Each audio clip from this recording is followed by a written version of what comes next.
And so I was having a conversation with a friend at the run club on Saturday, and I was talking about the recent vision that I've had in my mind about doing this individual high rocks in Dallas. And I have this vision of myself, and it's very rare where this happens, but it is the kind of vision where you have to meet that person that you had in your mind. And it started with the belief that I could actually get there. If I didn't believe I could get there, I'd probably just brush that thought away. But there's this version of me. He's very serious, but very joyful. He's sitting there and he's in the best shape of his life and he's ready to go. Like he's ready to perform. He's very calm and confident and just at a fitness level that I've never been to before. But I now realize I'm able to get there. And so I was talking to him about that. And he mentioned something that to be what when we were talking about, he said, what did he say? He said, I was sick and tired of being sick and tired before I got my vision. And I was like, oh, that's interesting. Tell me more about that. And so he was like, yeah, I was just so disgusted with myself. I hated the feeling, the stress, the pressure of where I was, that I had to do something. I had to move, like it had gotten to rock bottom. And I was like, oh, that's really interesting. And I think about that for myself. My journey didn't start with a vision. It started with being sick and tired of not feeling good mentally, physically. And as I got moving, I moved into these phases of different stages of what sick and tired and moving out of it into the place where I was able to have the vision. And so I was thinking about this process, and it's available for everyone. And if you're sick and tired of being sick and tired, or maybe you're not quite there yet, maybe you're still in the comfort zone before you've hit rock bottom, we're going to discuss today how maybe, and I can't wait to hear what Sean's comments are on this, but like how do you avoid sick and tired? Is it a must? Do you have to get there first, that rock bottom, before you make moves? Or can you bypass it and avoid it and jump into the next kind of couple of phases that are the up and out version of you that takes you to where you're able to have a vision? We're going to talk about that too. There's a difference between just having a vision and actually being in a space to have it and obtain it. So yeah, sick and tired. You've said it so many times in the past, Sean, and it's, it never loses this power of how important it is. Like, what do you say to that? Yeah, for me, one of the things that I resonate with is when I think of sick and tired of being sick and tired, I really think from a human standpoint, you have to get to that position in life where you're just, whether it be any area of life, like you're sick and tired of being sick and tired in that area of life, whether that's, I'm sick and tired of being sick and tired of the way I'm feeling. I'm sick and tired of being sick and tired of not having any income in my bank account. I'm sick and tired of being sick and tired of just being a horrible husband. I'm sick and tired of being sick and tired of my business not running and designing the life that I want to live. I'm in my business and basically just working another job. I'm a prisoner to my business. So I feel like you have, in my mind, maybe there's a better way that in order for things to change, you have to change. And so when you're up against the wall, and that was me back in a few years ago, my back was against the wall. I was sick and tired of being sick and tired and losing employees and leadership problems and just doing the same thing over and over and expecting different results. And I think that's a key ingredient, because it leads to, in my mind, it's a trigger. It leads to, that trigger can be burnout, dissatisfaction, repeated failures, lack of progress. And I was experiencing each one of these things. Like I was dissatisfied. What it felt like? What's that? Could you describe what the emotions, the internal feeling of what it's like? I just was thinking it's almost like this unbearable internal pressure, like when you're sick and tired, when you're at rock bottom, and you're done, like there's nowhere else to go. It's this almost this feeling of, for me, like I got to do something, like, and it's got to happen now. Like I can't sit with this anymore. The thing I've been avoiding, I have to look at it now. I got to stare it down. And I don't really know how to describe that internal feeling, but for the audience, like trying to relate to them, you know, maybe they're feeling that too. What was that feeling for you? Because you've been there, done that. You know, like do you remember the internal feelings? Yeah, no, agreed. It's exactly what you said. You hit the nail right on the head. It was like, okay, I'm not whether it was a lack of progress, it was setbacks, challenges, it was repeated failures. When I say failures, meaning employees were leaving, doing the same thing over and over every single day, answering emails with my customers' phone calls, just basically working in the business year after year after year, and then expecting different results. What am I doing here? Like, I'm on a hamster wheel. I'm just existing. I'm doing the same thing over and over. And so what it really came down to for me was a lack of clarity. When I opened up the business in 2015, it was, hey, this is what I want the business to do, right? Assets paying for liabilities. But I didn't really have a clear picture. There was no clarity. There was no, oh, that's the thing, right? And so then you go back to work. You're like, okay, and so recently I've, manifestation, visualization. You think, I want the house. I want the Lamborghini. I want the Shelby Mustang, white Shelby Mustang, black wheels. You manifest it. You got a picture. It's on your wall. You think about it all the time. Your subconscious mind goes to work every single day. You don't think about anything else. Everything else falls by the wayside. It gets neglected, whether that's your health, whether that's your spouse, whether that's your kids, whether that's your basically every area of life, your friends and family. And so then you pick your head up and here's what happens.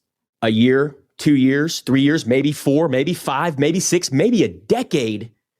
Because your subconscious mind has been at work and that's all you manifest. That's all you think about, that mansion, that car, the financial freedom, whatever it may be. Then here's the thing. When you get that Shelby Mustang, it sits in your driveway, you start it up, you have all this affirmations. People are like, you're the man, Shelby Mustang, that's awesome. 24 hours later, 48 hours later, why am I still missing? Why is there still a hole in my heart? Why do I not feel fulfilled right now? Yeah.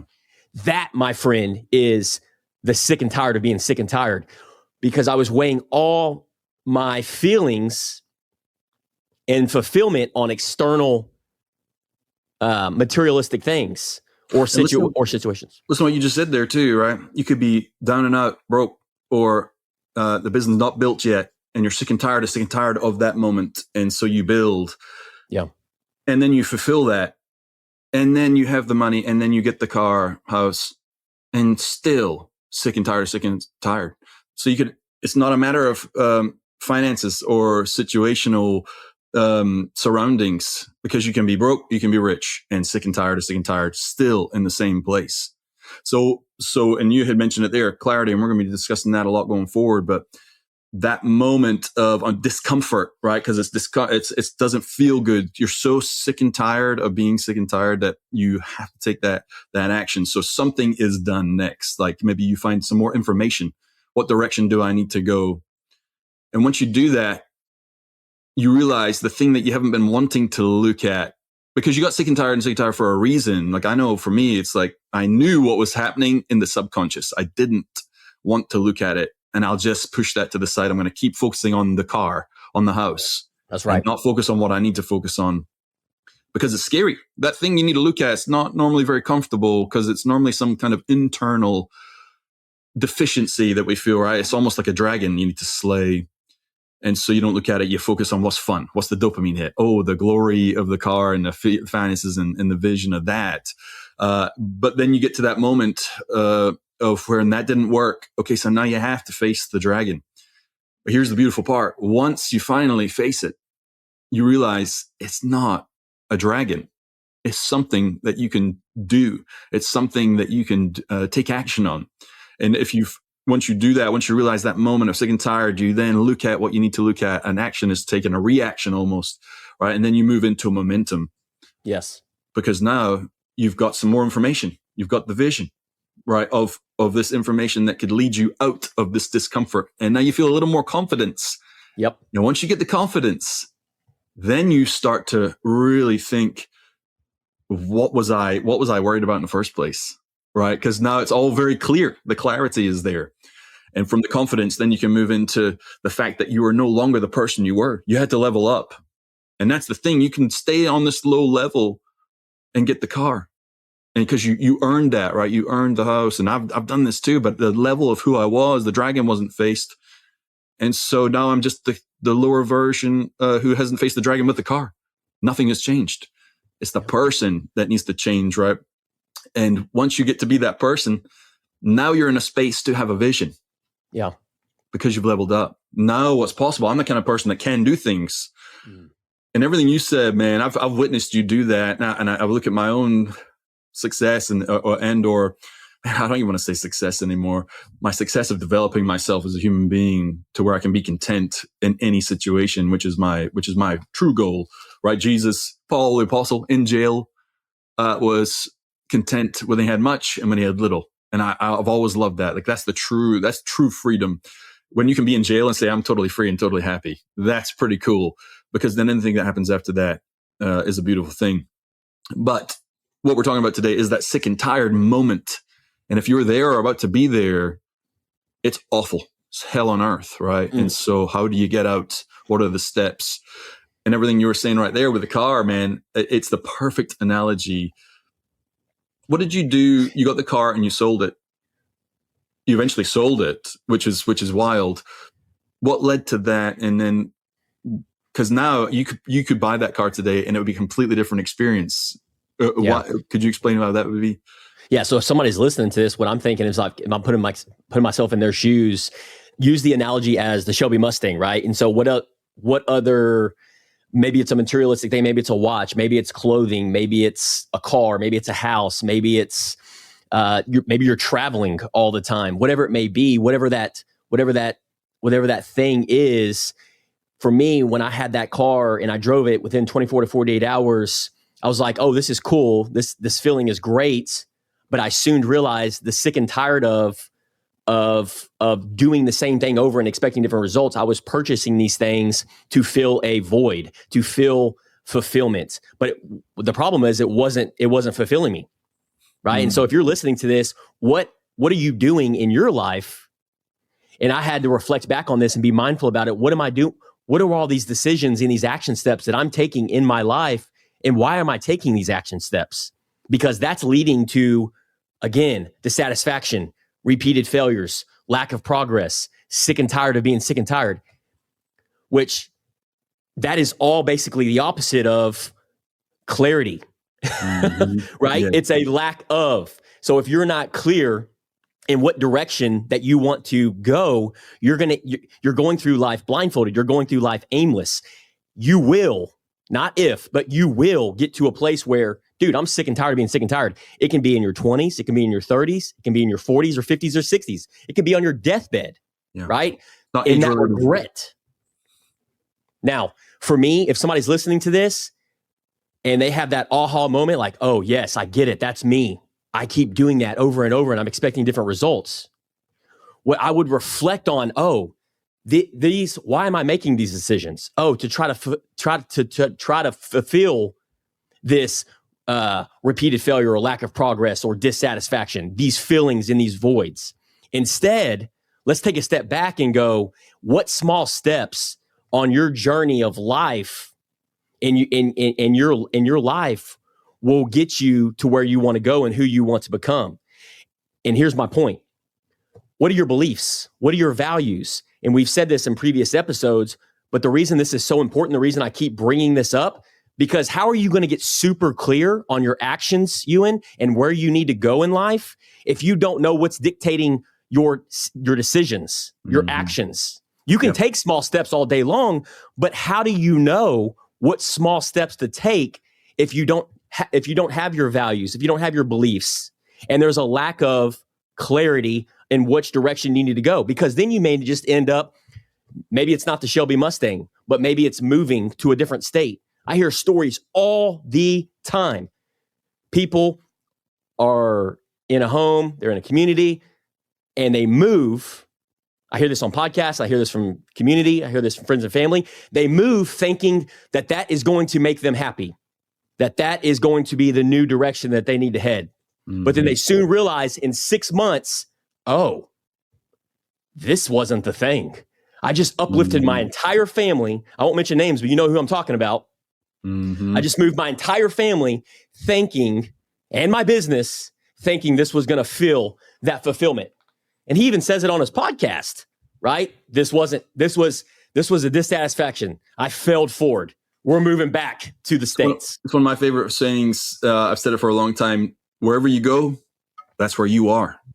100%. That's wherever good. you go, that's where you are. And you can't escape you. So the internal feelings is the true sick and tired of sick and tired, because it doesn't matter how much you get or what you do.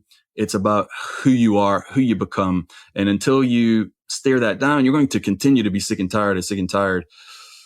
And do you resonate with that? Staring yourself, the dragon down? Oh, 100%.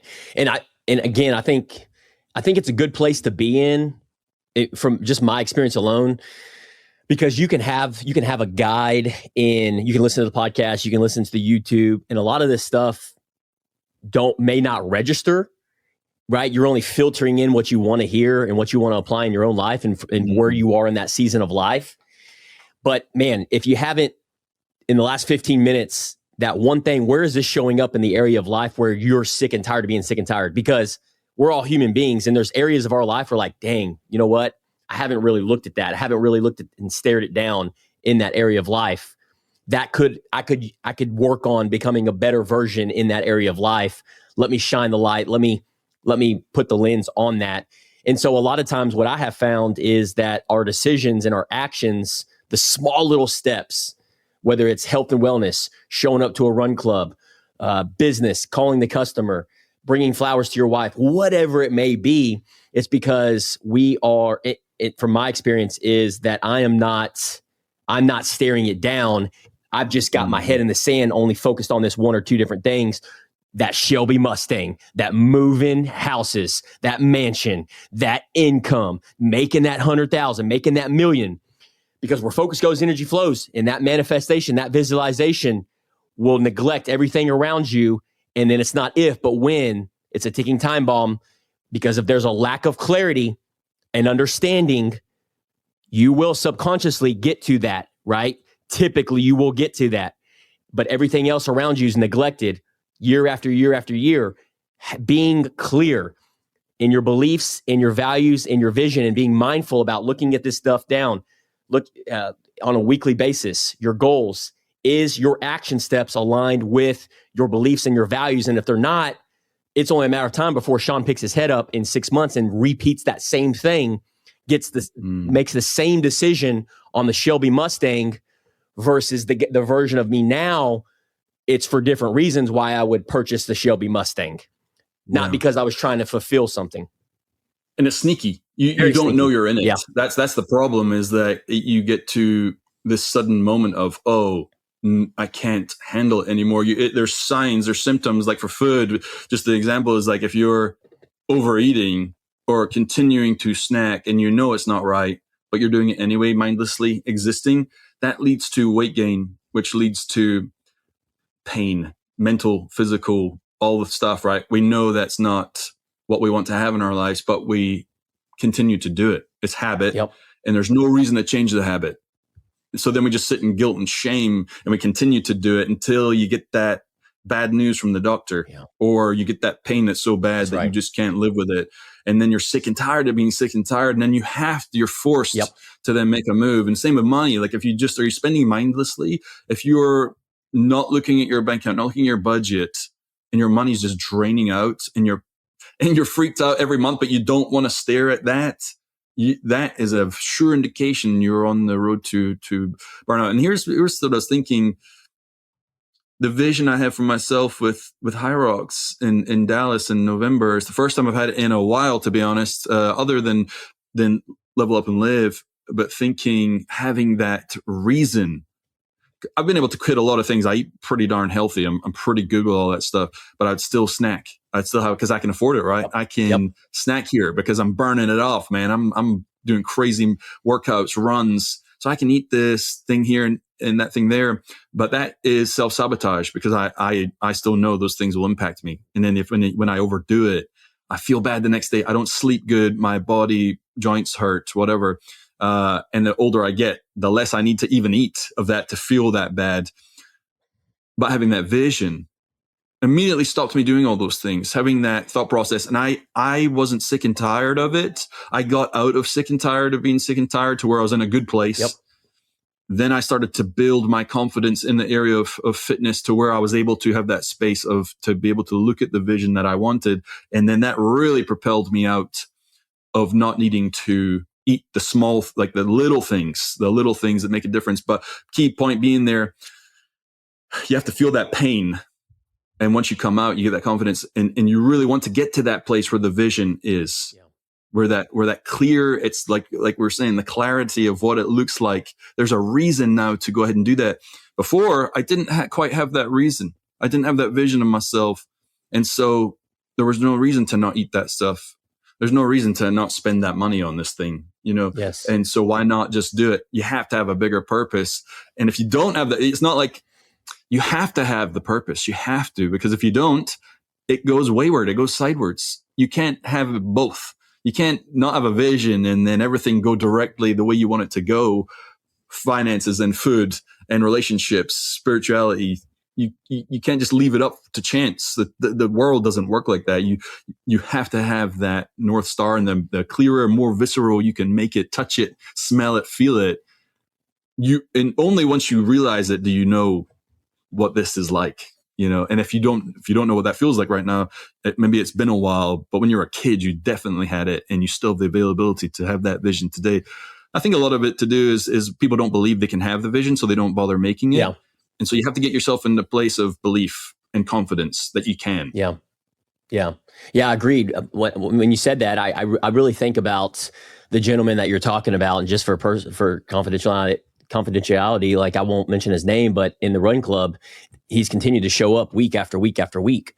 And when he first showed up, it was a struggle to walk. It was a struggle to jog. It was a struggle to run. And now he's doing bleachers. And now his mindset, his vibe, his body language, his tone, like everything is shifted between his two ears, because he is clear on the steps that he needs to take to who he wants to become. He doesn't have it perfect. It's not exactly to a T on getting those results right now, but it's just the baby steps. It's the awareness. It's the mindfulness. It's the clarity of, okay, these are the activities. These are the steps I need to take every Saturday to become the person that I want to become. What does a runner, what are the activities? So if you're listening to this, in my mind is, what are the activities of somebody that is fulfilled? What are the activities of somebody that has a clear vision? Think about that for a second. Right? If somebody would have told me this 3 years ago and said, "Hey, Sean, think about this," and they would have been like, "Before you buy that Shelby Mustang, I just want to ask you a question, or I just want to make a statement. Before you buy that Shelby Mustang, the person that buys that Shelby Mustang, what are the reasons for the Shelby Mustang? What is it? I want to buy a Shelby Mustang. Why do you want to buy the Shelby Mustang? I want to buy the Shelby Mustang because I want to buy the Shelby Mustang. Not good enough reason." Right? Why do you want to move? Well, because I want to move. I want a bigger house. I want to, I want to host parties. Not a good enough reason. Think about that. That is surface level whys behind it.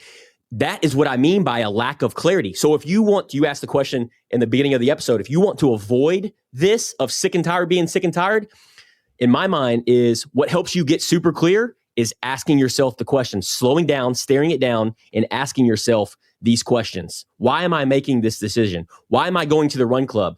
Why am I purchasing this Shelby Mustang? Well, I'm going to the run club because that is what an activity of a person who wants to live a healthy well-being, a healthy lifestyle. You're not going to come out of the gates hot and sprint, but a person that lives a healthy lifestyle shows up to a run club and puts in the work behind the scenes, walks, jogs, does the bleachers, and shows up every single Saturday, versus the version that just makes the decision and comes once to the run club and never comes again, never goes the exercise. That same guy, that same version is the same guy that purchased the Shelby Mustang and says, I'm going to purchase the Shelby Mustang. And it's a one and done. Then you purchase the Shelby Mustang, you purchase the house, you move, you purchase that watch, the clothing, you're like, I'm still not fulfilled. So you go do that. You go do that time after time after time. It's only a matter of before you're like, I'm sick and tired of being sick and tired. Well, then guess what? It's two forks in the road. The road most traveled, the road less traveled. The road most traveled is you're going to go repeat that same process down the road most traveled. That's the definition of insanity. Or you stop, pause, make a mental note of this. You go down the road less traveled is, what do I need to ask myself? What What the activities do I need to take moving forward to the person who I want to become? That is clarity. That is how you avoid that sick and tired of being sick and tired. When you get sick and tired of being sick and tired, you can be in the hospital bed for 3 months. I remember this. I'll share this story for the sake of time. We'll end this. Love my dad to death.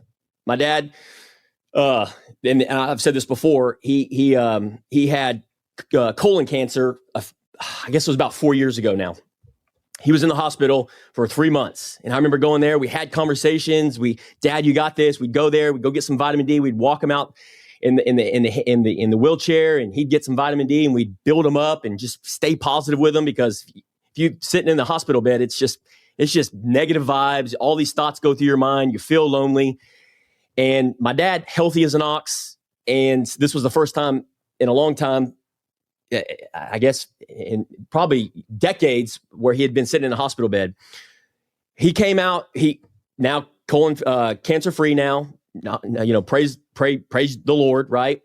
And he gets out, and then I remember him saying he's going to start tweaking his nutrition. I remember the doctor saying, "Hey, you need to tweak your nutrition, tweak some of the things that you're doing." And so over time, I think that ended up like, okay, cool, did it for a couple of weeks. Now I'm back to feeling normal, back to feeling what I'm familiar with. I'm going to eat whatever I want. I got one life to live. Hey, that's your choice. Cool. More power to you. But I think as human beings, that's what we do, right? We go back to, okay, now that I'm not sick and tired of being sick and tired, Ewan, I'm going to go back to what my familiar self is doing. And that's the thermometer in life, right? Because you're going back to the temperature gauge that your body is used to, that your mind is used to. If you don't continue to stare it down, be mindful about it, and ask yourself the questions on repeat. Yeah, it's the default. Man, that's beautifully said, man. And the purpose of this episode is for people to gauge and to know that there are ways out. There's options. Amen to that. There's options. Well, I appreciate all of our listeners and audience. If you make sure one of our future episodes is going to be on clarity. So make sure you like and subscribe. Drop it in the comments on what you're sick and tired of being sick and tired of. Maybe if you don't want to put it in the comments and keep it confidential, send us a DM, and we'll try to point you in the right direction. So appreciate everybody, and level up and live. Level up and live.